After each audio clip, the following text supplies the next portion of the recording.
In this video, I'm going to be talking about why self-worth is a game changer. And no, I'm not just going to talk about how it can get you more women or get you more money or take you to just the next level that you want that's materialistic. I am going to tell you the exact reasons that self-worth is a game changer for you personally. What's going on, everybody? It's Coach Jay back with yet another video, and I'm jumping right into it today for you all. Now, self-worth is everything that you have, and it's because no one can control how you feel about yourself.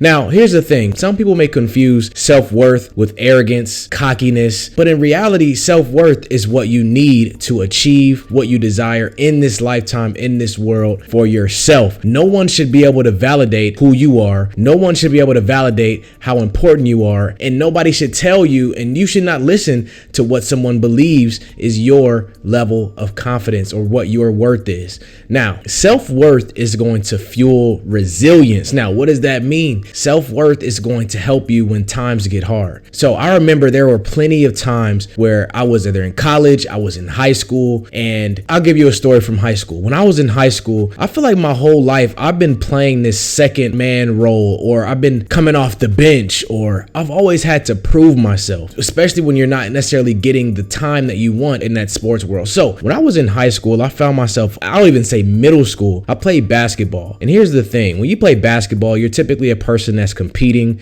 You have to find your spot on the team. You have to find your roster. And typically the thing about life is that you'll have these ebbs and flows, these ups and downs in your life. So, and I'm taking it all the way back. I remember when I played elementary, I know I started with elementary, high school, middle school, and I played basketball my entire life. Now, it started for me in elementary school. I started off playing this league called Upward in Georgia when I first moved to Georgia. That's as far as I can remember. And I remember when I was in the 5th grade, I tried out for the team. I was the best kid on the team. I already knew I was a baller. I was getting buckets. I was scoring. I was taking everybody to the rack. I was shooting threes. I was scoring all the points.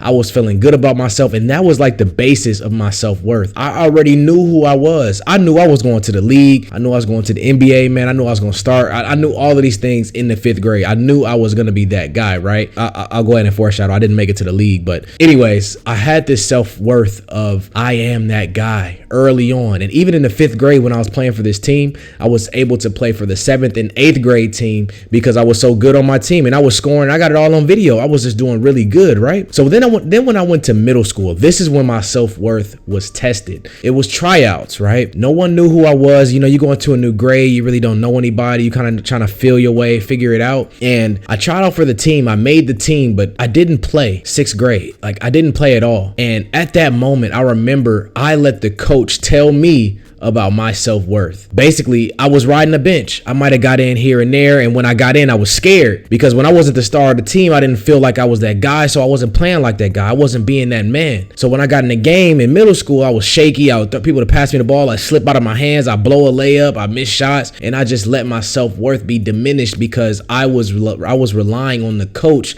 to tell me how important that I actually was. And when he wasn't telling me that, I was being told that because I was riding the bench, I wasn't that guy. It hurt my confidence. It hurt my ego. And I wasn't really being resilient. I stopped playing. It's hard. 7th grade, I didn't even play. And I kind of started giving up. But then I started to remember during that 7th grade time, that 7th grade year, that wait, I am hooping. Like, I used to play in like PE and play against other kids. I'm like, bro, I'm killing these kids. I need to go back out for the team. 8th grade, I tried again, right? 8th grade happened. I started for a couple games, but my confidence was still, it wasn't really there. It was still a little rocky.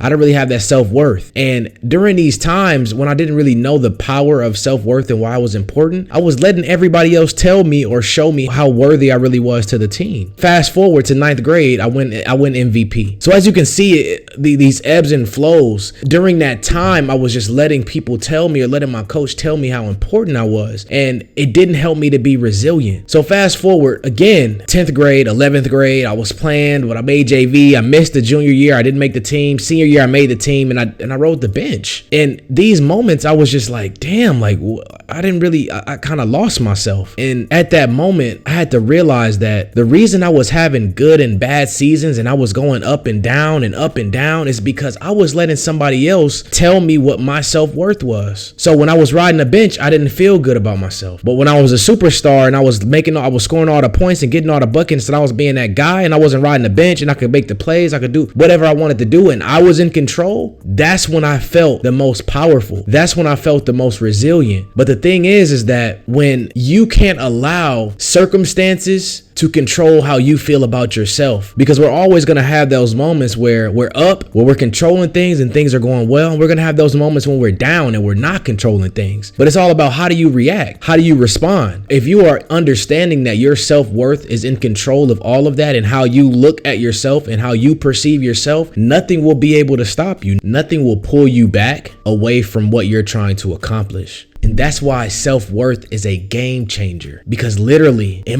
just like in my story of my basketball career, I was able to change the game based upon how I felt about myself. But if I would have known what I know now then every season could have been a good season for me, because I know that just because I'm not getting as many minutes right now doesn't necessarily mean that I'm not worthy. It just means that maybe I'm not showing that worth. So maybe I got to go harder. Same thing for you all. You may not be getting the attention that you want right now. You may not be getting the love or the women or the money that you're getting right now, but you can't necessarily let that affect how you feel about yourself. You can't let that determine your self-worth. You have to always know and remind yourself that regardless of what's going on externally, that you are worthy, that you can make the impact, that you can do anything that you want, but you have to believe first for yourself. That's why it's called self-worth, because ultimately you place that value on yourself. Now, how do you do that? You got to remind yourself that you're that man. You got to remind yourself that regardless of what's going on in this world, this girl left me, I'm not making as much money, my bank account's not reflecting it, that you are that guy, that you can do anything. And you got to write those things down. Like, how do you do it in practice? Let me tell you. Anytime I'm about to do something that may be anxiety